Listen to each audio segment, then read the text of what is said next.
दोस्तों बहुत बहुत स्वागत है आप सभी का अपने इस यूट्यूब चैनल टॉपर गैलेक्सी में।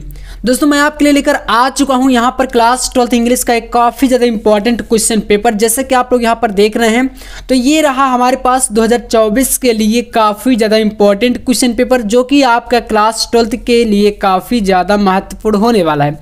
तो आज के इस वीडियो पर मैं बताऊँगा आपको कि अगर आपको इंग्लिश के पेपर में कुछ भी नहीं आ रहा तो आखिरकार किस प्रकार से आप इंग्लिश में अच्छे नंबर लाएंगे और अंग्रेजी में आप लोग पास हो जाएंगे। तो यहाँ पर आपको मैं बताऊंगा, देखिए इस प्रकार से आपकी बोर्ड एग्जाम में कॉपी रहेगी और आपको कैसे कॉपी पर इंग्लिश के क्वेश्चनों का आंसर देना है तो आपको मैं बहुत अच्छे तरीके से यहाँ पर बताने वाला हूँ इस वीडियो में। तो आप लोग अंत तक बने रहिएगा और वीडियो को लाइक कर दीजिएगा। चैनल पर नए हैं तो सब्सक्राइब जरूर कर लीजिएगा। यहाँ पर आप देख सकते हैं आपका 100 नंबर का क्वेश्चन पेपर होता है। तो आपको पता ही है कि जो हमारा क्वेश्चन पेपर इंग्लिश में है क्लास 12th के अंतर्गत ये आपका 100 नंबर का होता है। अब 100 नंबर है तो इसमें कोई प्रैक्टिकल तो रहेगा नहीं यहाँ पर। अब 100 में आपको कम से कम अगर अच्छे नंबर चाहिए तो यहाँ पर कम से कम 80 से 85 नंबर आपको लाना चाहिए। अगर आप अभी तक कुछ भी नहीं पढ़े तो इस समय से पढ़कर, और अगर आपकी अच्छी तैयारी तो आप 90 तक भी ला सकते हैं। तो यहाँ पर चलिए काफ़ी ज़्यादा इंपॉर्टेंट क्वेश्चन पेपर है, इसको हम लोग कंप्लीट समझते हैं। इसका सोल्यूशन मैं आपको यहाँ पर बताऊँगा कैसे करना है पूरा सोल्यूशन अच्छे तरीके से। यहाँ पर 3 घंटे 15 मिनट का टाइम रहता है इसका, ठीक है। और आपका यहाँ पर 15 मिनट जो है वो क्वेश्चन पेपर पढ़ने के लिए है। तो इसलिए मैं आपसे यही रिकमेंड करूँगा कि जब भी आप पेपर देने जाएं, ठीक है, जैसे कि आपको पता है कि आपका जो पेपर है तो मार्च को है, तो अब आपको इस क्वेश्चन पेपर को अच्छे तरीके से सॉल्व करना है, पढ़ लेना है। तो यहाँ पर कुछ इंस्ट्रक्शन वगैरह दिया गया है, इसको आप पढ़ लीजिएगा। बाकी यहाँ पर हम लोग सेक्शन ए से स्टार्ट करते हैं। तो देखिए सेक्शन ए में जो है वो रीडिंग सेक्शन है और यहाँ से भैया आपका आएगा, पहले क्वेश्चन कह रहा है कि read the following passage carefully and answer the question that follow. यानी कि दोस्तों आपको इस पैसेज को पढ़कर और इसके नीचे कुछ क्वेश्चन दिए गए हैं तो आपको इसका आंसर देना है। और आपको मैं बता दूं कि ये जो पैसेज रहेगा ये आपका टोटल 15 नंबर का रहेगा, ठीक है। 15 नंबर का पैसेज रहेगा और इसमें यहाँ पर ये देखिए टोटल कहें तो अनसीन पैसेज है। अब ऐसा नहीं है कि आपकी बुक से आया हुआ है, ये क्या है, अनसीन पैसेज है आपका, ठीक है, यानी कहीं से भी आपको दे देगा। और इसमें 5 क्वेश्चन रहेंगे, एक क्वेश्चन का मिलेगा आपको 3 नंबर। अब इसको कैसे आप कॉपी पर सॉल्व करेंगे, आखिरकार वो कौन से तरीके हैं, तो मैं आपको यहाँ पर कुछ चीज़ें बताऊंगा। देखिए जैसे कि आपका यहाँ पर एक पैसेज है पूरा कि some people think that aim of education is merely to give knowledge. यानी कि कुछ लोगों का जो एजुकेशन में, यानी कुछ लोग ऐसा सोचते हैं, जैसे हम लोग इसको पढ़ेंगे फिर इसका अर्थ निकालेंगे।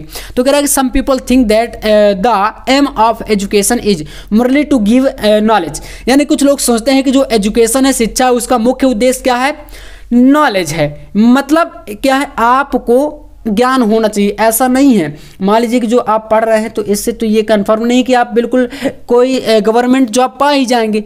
इससे आपके अंदर एक क्षमता जरूर से जरूर जो है मतलब भर जाती है कि आप किसी भी फील्ड में जाकर अपने लिए जीवन यापन कर सकते हैं, ठीक है। तो एजुकेशन का जो मेन पर्पस है वो नॉलेज होना चाहिए, ना कि एक अच्छी जॉब करना, ठीक है। जॉब अगर आप में टैलेंट है तो जरूर करेंगे, बस ये होता है कि वो आपकी जॉब किस लेवल की है ये टैलेंट पर डिपेंड करता है, बाकी नॉलेज होना चाहिए। तो इस पैसेज को जब ऐसा आएगा तो आपको पढ़ना है। मान लीजिए आपको हिंदी समझ में नहीं आ रही तो आप सोचेंगे कि भैया अब क्या करें, ठीक है। तो यहाँ पर मैं बताऊँगा, जैसे आपके यहाँ पर क्वेश्चन दिया गया है कि what should be the aim of education. Question आपको यहाँ पर कह रहा है कि एम ऑफ एजुकेशन। अब मैं आपको ये ट्रिक बताऊंगा, जब आपको कुछ भी नहीं आ रहा तब आप क्या करेंगे, आखिर इसका आंसर कैसे देंगे अपनी कॉपी पर। तो देखिए यहाँ पर क्वेश्चन कह रहा है what should be the aim of education. शिक्षा का क्या उद्देश्य होना चाहिए, ठीक है। तो यहाँ पर आपको पता है कि शिक्षा का उद्देश्य जो है नॉलेज होना चाहिए, ज्ञान लेना होना चाहिए। तो भैया हमें पता तो है नहीं, तो हम क्या करेंगे, इसके लिए इसके कुछ वर्डों को उठाएंगे। जैसे यहाँ पर एम ऑफ एजुकेशन ये एक ऐसा वर्ड है जो कि हमारे पैसेज से मैच कर रहा है। तो आप क्या करेंगे, एम ऑफ एजुकेशन इस वर्ड को लेकर यहाँ पर इसका आंसर देंगे। कैसे देंगे, तो यहाँ पर आपको इससे कुछ वर्ड उठा के क्वेश्चन के और पैसेज में मिलाना है। जब आपका वहाँ पर मिल जाए, मैच कर जाए, तो जैसे पहली लाइन पर मैच कर रहा है तो यहाँ पर इसी को आप लोग यहाँ से और यहाँ तक आगे तक इसका आंसर बना देना है। मेरे कहने का मतलब है कि आप यहाँ से लिए और इसमें आप यहाँ से लेकर want student to read the books and doing nothing else, यहाँ तक आपको पूरा इसका आंसर बना दे। ये तब के लिए बता रहा हूँ जब आपको कुछ भी नहीं आ रहा, अगर आ रहा तो आप समझ जाएंगे तो आंसर तो सॉल्व ही कर देंगे। जैसे सेकंड क्वेश्चन, इसमें आप इसी प्रकार से वर्ड मैच कराइए कि कहाँ पर मिल रहा है इसी पैसे से, और उसके आगे की 2-4 अक्षर लेकर यानी कि वर्डों को लेकर और पूरा एक 2 से 4 लाइन का इसका आंसर बना देना है। इससे आपका काफ़ी हद तक नंबर मिलने का चांस हो जाता है। तो 3-3 नंबर का इस प्रकार से पैसेज रहेगा आपके पेपर में। फिर इसके बाद यहाँ पर आपका डी नंबर और ई नंबर भी क्वेश्चन है, एक्सप्लेन द अंडरलाइन पोर्शन। फिर यहाँ पर आपके ई नंबर में 3 क्वेश्चन है जो कि 1-1 नंबर के होंगे। तो यहाँ पर अंडरलाइन पोर्शन का मतलब ये जो आपका इसमें अंडरलाइन है ये यहाँ पर दिया गया कि who love their own country but who do not want to harm other countries. इसका भैया क्या करना है, अंडरलाइन जैसे हिंदी में आता है ना रेखांकित अंश की व्याख्या, तो इसका भी आपको यहाँ पर क्या करना है, इस अंडरलाइन का व्याख्या करना होता है। तो ये हो गया हमारा इस प्रकार से क्वेश्चन पेपर का यहाँ पर पैसेज। अब हम लोग आते हैं यहाँ पर सेक्शन बी में। देखिए सेक्शन बी जो होगा भैया ये किस प्रकार से होगा ये आप लोग समझ लीजिए थोड़ा सा। तो सेक्शन बी राइटिंग सेक्शन है, इसमें 10 नंबर का आपका लेटर, 10 नंबर का आर्टिकल आएगा। अब देखिए इस बार के लिए 2024 के लिए बता रहा हूँ, काफ़ी ज़्यादा जो इंपॉर्टेंट आर्टिकल है इसमें यहाँ पर कुछ दिए गए, जैसे कि आप देख सकते हैं the book which you like most. आपकी ऐसी बुक जो आपको बहुत ज़्यादा पसंद हो उसके बारे में एक आर्टिकल लिखना है। यहाँ पर write an a article, 1 article लिखना। 3 टॉपिक है, 3 में से किसी एक टॉपिक पर लिखना जिसका 10 नंबर आपको मिलेगा। अब फिर इसके बाद कह रहा है कि importance of river in India, Bharat में नदियों के महत्व के बारे में, ठीक है क्या महत्व है। इसके बाद place of mother in society. तो 3 टॉपिक हैं, इनमें से एक का लिखेंगे तब आपको मिलेगा 10 नंबर।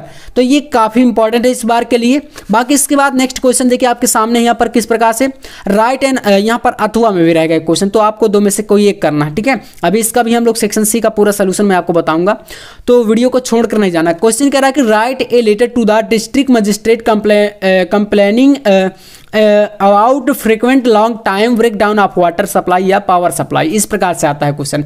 एक तो क्वेश्चन आपका आएगा वाटर सप्लाई यानी कि पानी आपूर्ति के लिए, ठीक है। ये आपका पावर सप्लाई है यानी बिजली आपूर्ति के लिए है। तो यहाँ पर आपको एक कंप्लेंट्स लेटर लिखना है, आप इसको लिख सकते हैं, या तो आप ये भी इंपॉर्टेंट, ठीक है। यहाँ पर क्वेश्चन कभी कभी ऐसा हो जाता है कि पावर सप्लाई की जगह पर आपका वाटर सप्लाई आ जाता है। नेक्स्ट इसी में देखिए यहाँ पर ऊपर वाला क्वेश्चन भी है। तो जैसे कह रहा कि write a letter to your younger brother explaining to him the importance of morning walk and balanced diet for keeping good health। यानी कि अच्छे स्वास्थ्य बनाए रखने के लिए बैलेंस डाइट, पौष्टिक आहार लेना क्यों आवश्यक है या इसका क्या महत्व अपने बड़े भाई के लिए आपको इसका जो है एक्सप्लेन लेटर एक लिखना है। तो ये हो गया 10 नंबर, तो इनमें से कोई एक कर सकते हैं। बाकी सेक्शन सी में आइए आप लोग यहाँ पर देखिए। तो सेक्शन बी यह कह रहा है कि a person who does not believe in the expanse of God. ऐसा कोई व्यक्ति जो कि ईश्वर पर विश्वास ना करता उसे बोलते हैं यहाँ पर नास्तिक। तो यहाँ पर एथिस्ट हो जाएगा जो कि थर्ड ऑप्शन है, ये आपका राइट हो जाएगा, ठीक है। तो इस प्रकार से आप इनको करके चले आएंगे। यहाँ पर 2 नंबर इसका मिलेगा। तो यहाँ पर टोटल 5 क्वेश्चन है जिसके आपको 10 नंबर मिलेंगे। जैसे कि यहाँ पर है नेक्स्ट कि द फ्रेज होल्ड मीन्स अच्छी पकड़। तो भैया फ्रेज आप जानते हैं, फ्रेज का मतलब होता है वाक्यांश। अब इसका मतलब है अच्छी पकड़। तो अब भैया इससे कौन सा ऐसा विकल्प है जो मैच कर रहा है। जैसे हैप्पी मतलब खुश, थॉटफुल मतलब विचारपूर्ण, इफेक्टिव मतलब अच्छा, मतलब यहाँ पर कोई यूनिक चीज़ होती है इफेक्टिव, ठीक है।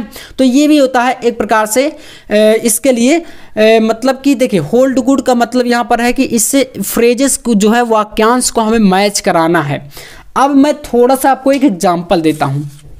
होल्ड गुड मतलब होता है यहाँ पर क्या, देखिए इसको करने के लिए क्या करना है, होल्ड गुड मतलब अच्छी पकड़। अब कोई अच्छी चीज़ है उसमें आपकी बहुत अच्छी पकड़ है, तो आप क्या कह सकते हैं, उस चीज़ में आपके विचार भी बहुत अच्छे होंगे, ठीक है। उस चीज़ में आपके विचार भी अच्छे होंगे। तो हम कह सकते हैं कि जिसमें अच्छी पकड़ होती है उसमें हमारे विचार ज़्यादा व्यक्त करते हैं, विचार अच्छे होते हैं। तो थॉटफुल जो है आपका यहाँ पर ये क्या हो जाएगा, थॉटफुल। यहाँ पर इसका हो जाएगा फ्रेजेस, यानी कि यहाँ पर आपका हो गया इसमें जो है सेकंड नंबर आपका राइट आंसर। नेक्स्ट आप देख सकते हैं कह रहा है कि द सिनोनिम्स ऑफ डेस्टिनी, ठीक है। डेस्टिनी का मतलब होता है यहाँ पर क्या, तो इसका हमें क्या सिनोनिम्स आप जानते हैं समानार्थी शब्द होता है, ठीक है। डेस्टिनी मतलब यहाँ पर होता है भैया भाग्य, ठीक है, भाग्य या किस्मत जिसे बोलते हैं। तो यहाँ पर फॉर्च्यून का मतलब भी आपका भाग्य होता है। तो मैंने ये शब्द आपको कई बार कराए हैं, तो इसका आपका सेकंड नंबर राइट हो जाएगा, फॉर्च्यून। नेक्स्ट अगर आप देखें, कह रहा है कि no sooner had he come here when his father talk to him. तो इसमें आपका हैड जो है ये रॉन्ग है, मतलब कह रहा है कि इसमें क्या एरर है, कौन सी गलती आपको बताना है। ई नंबर है कि द एंटोनियम्स ऑफ पेट्रोइट, मतलब यहाँ पर होता है आपको इसका जो है विलोम शब्द बताना है। पेट्रोइट का मतलब होता है देशभक्त, तो हमें विलोम शब्द बताना है। तो इसका गद्दार हम कह देंगे, मतलब देश से जो गद्दारी करे, देशद्रोही हो, तो यहाँ पर हो जाएगा ट्रैटर, ठीक है, यानी थर्ड नंबर। तो इसका आपका थर्ड जो है राइट हो जाएगा विकल्प। तो सेक्शन सी आपको इस प्रकार से 10 नंबर पूरे लाने हैं, सेक्शन सी में आपको ऐसे ही सॉल्व करना है। नेक्स्ट आपका यहां पर देखिए एक्टिव पैसे से क्वेश्चन आते हैं कुछ। Change any one of the following into indirect में, 2 नंबर के लिए इनडायरेक्ट में चेंज करना है। नेक्स्ट आपका combine any one of the following as directed, complex sentence में इसे चेंज करना है, आपको कोई एक करना है फर्स्ट सेकंड में से, या तो आप दूसरा कर सकते हैं या तो पहला कर सकते हैं। इसके अलावा यहाँ पर सी नंबर है, कह रहा है transfer any one of the following as directed, तो एक्टिव वॉइस में आप चेंज कर सकते हैं, या तो आप इसमें भी एक करना है, ठीक है, या तो नेगेटिव सेंटेंस इसको बदल सकते हैं, जैसे she is too fat to run. इनको मैं कॉपी पर अभी जो है अच्छे से आपको सॉल्व कराऊंगा, ये काफी इंपॉर्टेंट क्वेश्चन पेपर है आपके लिए, ठीक है। अब इसके बाद यहाँ पर देखिए अगला इसी में दिया गया correct any one of the following sentence, आपको कोई एक जो है इसमें सही करना है। नेक्स्ट है use any one of the following pairs of word in your sentence to make their meaning clear.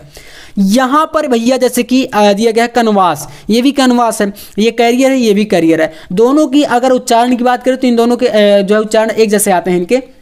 अब इसमें आपको मीनिंग क्लियर करना है कि आखिरकार इनके अर्थ अलग अलग हैं तो कैसे हैं, इनका वाक्य आपको एक एक बनाना है और कोई एक ही करना है, 2 में से एक करना है, इसका 2 नंबर।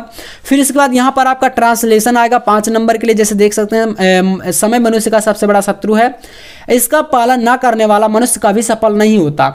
बीता समय कभी लौट कर नहीं आता। कहा जाता है कि नदी की लहर और समय की गति किसी की प्रतीक्षा नहीं करती, इसलिए समय के साथ चलना और लाभदायक होता है, ठीक है, सदैव लाभदायक होता है।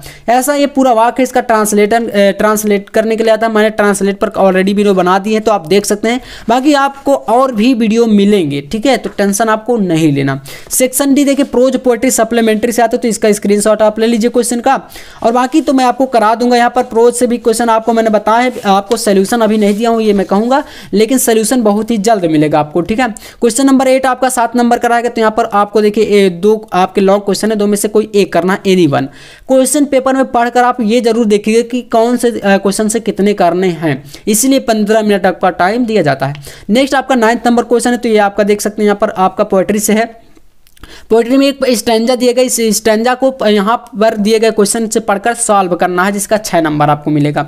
इसके अलावा आपका सेंट्रल आईडी यहाँ पर माय मदर एट 66 का आपके लिए इस बार सबसे इंपॉर्टेंट है, आप सिर्फ इसी को पढ़ लेंगे तब भी आपको यहाँ पर 4 नंबर मिलेगा। नेक्स्ट यहाँ पर आपका देखिए इसमें भी क्वेश्चन दिए गए हैं आपके लिए सप्लीमेंट्री से, तो 11 नंबर क्वेश्चन और 12 नंबर क्वेश्चन आपको यहाँ पर सप्लीमेंट्री से हैं, जो कि 8, 7, 15 नंबर टोटल आपका इसका मिलेगा। तो आप कह सकते हैं कि जो आपका यहाँ पर देखिए 15 नंबर तो आपको यहाँ पर किसका मिलेगा, 15 नंबर आपका सप्लीमेंट्री से, और यहाँ पर 4 + 6 नंबर यानी कि 10 नंबर आपका पोएट्री से, और 15 नंबर आपका प्रोज से। तो 15 दूना 30 यानी 10 40, तो बराबर यहाँ पर आपका टेक्स्ट बुक से जो आपके क्वेश्चन होंगे 40 नंबर के होंगे, और आपका बाकी का 60 नंबर, जो कि इसमें आपका 20 नंबर जो है आपका आर्टिकल लेटर से होगा, और जो 60 हो गए, इसके बाद 40 नंबर जो बचा इसमें आपकी 10 नंबर की अलग ग्रामर होगी, एंटोनिम, साइनोनिम, फ्रेजेस ये सभी से, और आपका 15 नंबर का यहाँ पर पैसेज होगा। तो इस प्रकार से अंकों का डिवाइडेशन आप अच्छे से कैलकुलेट कर लीजिएगा, तभी आपको अच्छी तैयारी हो पाएगी आपकी। और बाकी जल्द ही आपको कॉपी पर मैं एक क्वेश्चन पेपर का सोल्यूशन कराऊंगा। ऐसे मेरे पास 7 सेट हैं टोटल, और 7 का आपको ऐसे बोर्ड एग्जाम की कॉपी पर फुल सोल्यूशन मिलने वाला है। तो आप लोग चैनल को सब्सक्राइब कर लीजिएगा। बाकी बहुत ही जल्द मिलते हैं फुल सोल्यूशन के साथ, तब तक के लिए जय हिंद, वंदे मातरम।